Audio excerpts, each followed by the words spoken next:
like you're reading it because I'm just giving you an example. If someone has rules to live by and they believe that a good God expects them to keep these rules and someone doesn't, wouldn't you put your money with the person who has these rules living more ethically than a person who has no rules? There's no way that those religious people are more ethical. No, I'm giving you an example. Okay, a child, let's say. You have two children.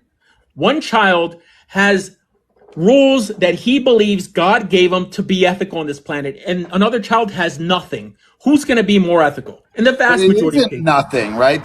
We maintain our ethical boundaries without a deity, right? Like we can still have right and wrong. We can still have good and Not bad. from an objective perspective, you can't. But the God is not objective in any way. It's not provable in any way. Okay, I agree, but it's subjective to the person who believes in it. That's what I'm talking about. So are the ethics of people determining them through atheistic perspectives. No, because atheistic perspectives, by definition, are subjective. That means you can feel it for yourself. How can you instill that? Because your feelings are subjective and your moral feelings are subjective.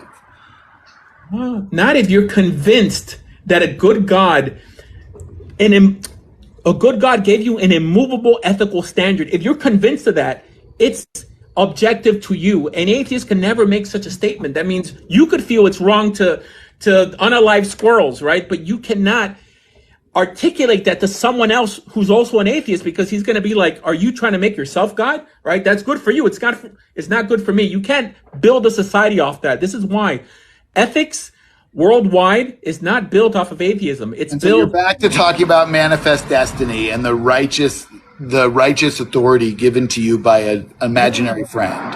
And you think that's more ethical than thinking that there is no imaginary sky daddy at the wheel.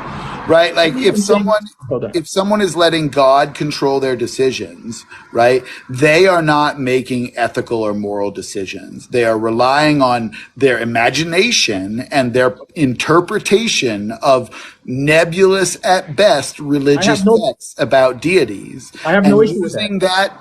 Using that and all the stories too, right? Hold on. Are totally stolen. So like for you to pretend like your God no issue with that.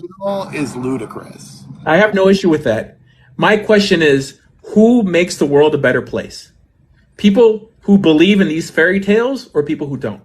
Not the religious, for sure. So you have a chip on your shoulder. There's no way that we can The damage done by religion is almost irreparable to our society. We live in different worlds. The idea that you would rather live in a godless society than, let's say, a Christian, Jewish, or Muslim one is absurd.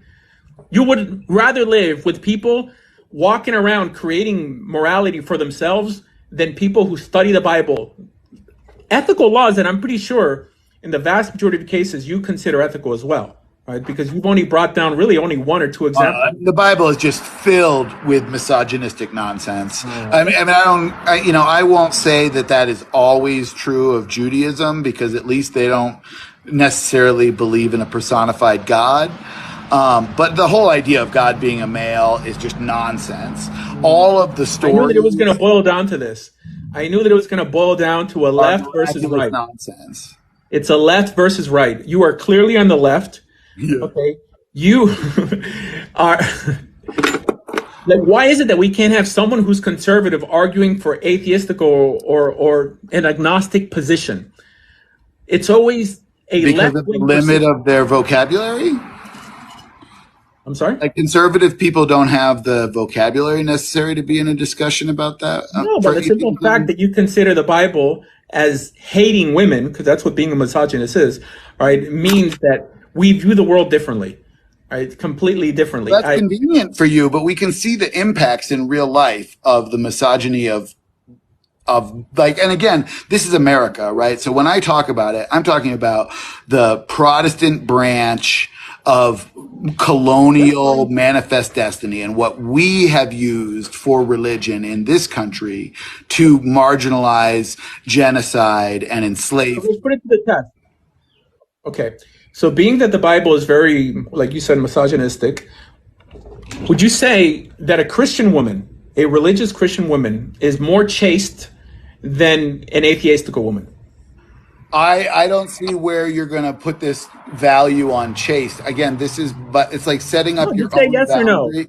Well, no, it's like setting up your own boundary and then expecting an answer. I would Ah. say that certainly atheistic women are more ethical than religious women. Really? Yeah. Okay. All right. So They believe in human Yeah. rights as an example. wait. Okay. So again, it's a left versus right. Well, conservatives don't believe in human rights, so I get it. I believe it. It's interesting. Like, we're the ones who have an objective set of morality, but you're saying that human rights is something you objectively hold to. It's I guess. very clear. Like we have very good scholarship. Human right, human